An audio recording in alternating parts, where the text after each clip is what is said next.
Good morning students. हमारा topic चल रहा है वर्णों का वर्गीकरण। तो इस वर्गीकरण के अंदर हमने देखा कि स्वरों का और जो व्यंजन है उनका उच्चारण स्थान क्या क्या था, जिसमें हमने देखा कुछ का उच्चारण स्थान था कंठ, किसी का तालव्य, किसी का मूर्धन्य, किसी का दंत इत्यादि। अब हम देखते हैं उच्चारण की दृष्टि से हम व्यंजनों को कितने भागों में विभक्त कर सकते हैं। तो हम यहाँ पे देखेंगे हमने व्यंजनों को 8 भागों में विभक्त किया है। देखिए, सबसे पहले हम देखते हैं स्पर्शी व्यंजन।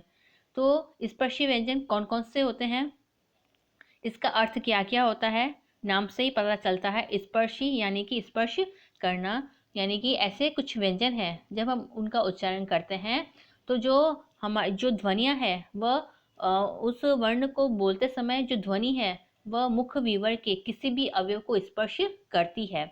मुख विवर का अर्थ क्या हुआ, यानी कि जो ये हमारा मुख है, तो ये जो मुख है इसके अंदर कुछ वर्ण का उच्चारण करते समय ध्वनि कंठ से निकलती है।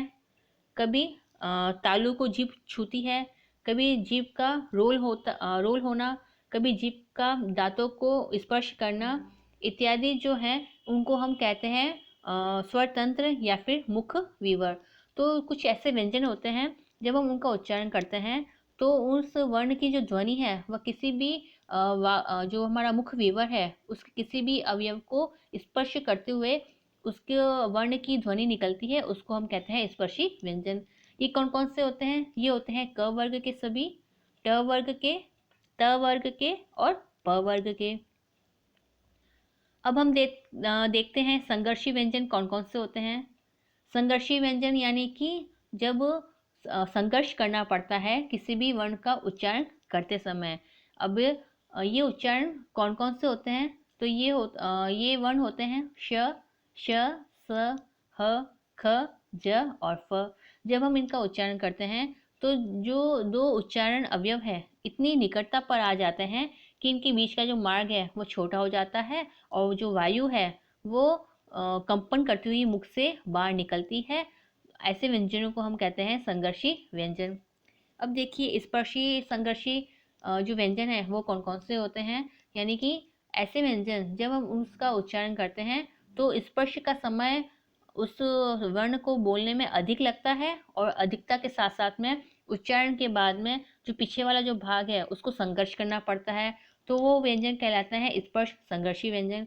ये कौन कौन से होते हैं, तो ये होते हैं च वर्ग के सभी।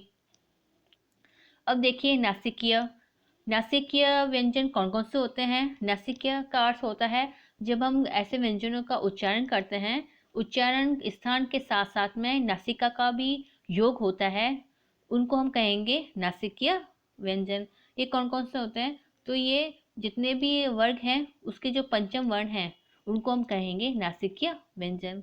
अब देखिए पार्श्विक व्यंजन, ये कौन कौन से होते हैं और इसका अर्थ क्या होता है। तो पार्श्विक व्यंजन वे होते हैं जब हम उनका उच्चारण करते हैं तो जीभ का जो अगला भाग है वह मसूड़ों को छूता है और जो जो वायु है वह पार्श्व यानी कि पीछे से आसपास से निकल जाती है। उस व्यंजन को हम कहेंगे पार्श्विक व्यंजन। वो वर्ण होगा ल।